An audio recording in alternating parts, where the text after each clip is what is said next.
Lorena, o que gera mais angústia em uma pessoa com essa condição? E aí seria a superdotação, né?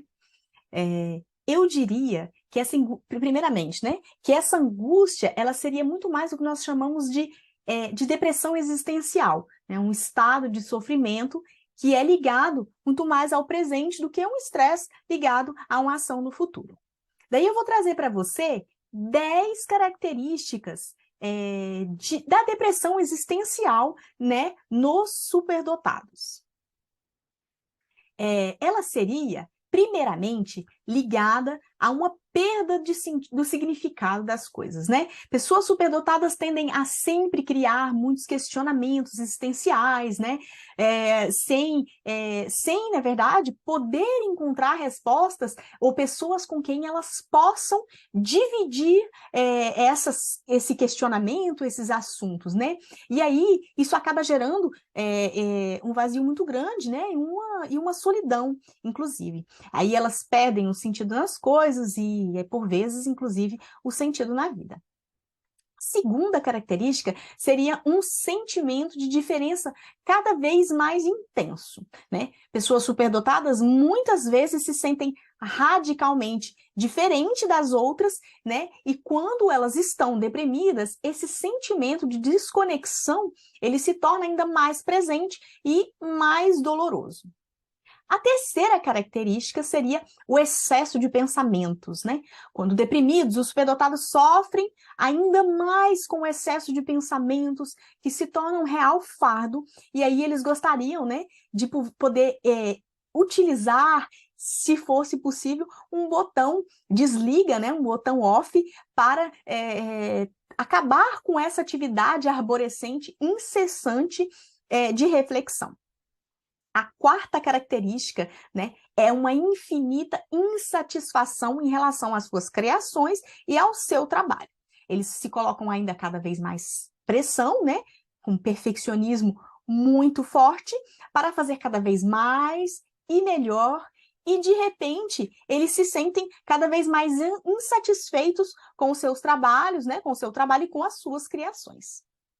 A quinta característica da depressão existencial nos superdotados é uma hipersensibilidade cada vez mais presente.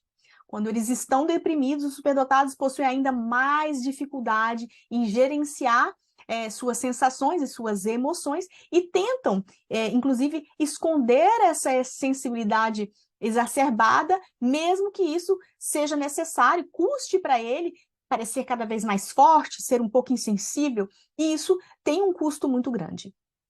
A sexta característica, que para mim é uma das mais importantes, é o tédio. Quando elas estão deprimidas, as pessoas superdotadas são cada vez menos, né? São cada vez menos tolerantes em relação ao tédio, né? Ao vazio, à repetição, à rotina, inclusive, e elas precisam de uma superestimulação intelectual, de muita atividade, né? Tanto intelectual quanto emocional, e aí, inclusive, em relação à superestimulação emocional, elas acabam, por vezes, tendo comportamentos de vícios, né? E indo tendo algumas adições. A sétima característica é a deteriorização dos relacionamentos. Há uma tendência a se distanciar dos outros, uma tendência a manter relacionamentos mais difíceis, né? Relacionamentos que fazem sofrer e onde elas não estão confortáveis e não estão felizes, e utilizando, portanto, um falso eu que traz uma sensação de falta de sentido e uma dor ainda mais presente. A oitava característica são comportamentos defensivos. Os comportamentos defensivos, eles se tornam mais automáticos, né? Com um humor sarcástico, com comportamentos conflituosos e provocativos. A nona característica são a dor e as somatizações. Pessoas deprimidas, superdotadas, elas se sentem cada vez mais cansadas, possuem muita dor de cabeça, né? E adoecem muito mais facilmente, mas isso, como todas as pessoas, de maneira geral. A décima característica é o fato de poderem ser abusadas por narcisistas perversos. Esse é um assunto que eu comento muito pouco aqui, mas eu acho que deveria falar mais, porque existem muitas pessoas que caem nas mãos de narcisistas perversos, que são os principais inimigos de pessoas superdotadas, né? Eles encontram nessas vítimas um prazer de diminuí-las, de diminuir a sua autoestima, né? E de destruir a sua alegria de vida e acabam, portanto, né, amplificando essa depressão existencial. Isso, espero que respondi a pergunta.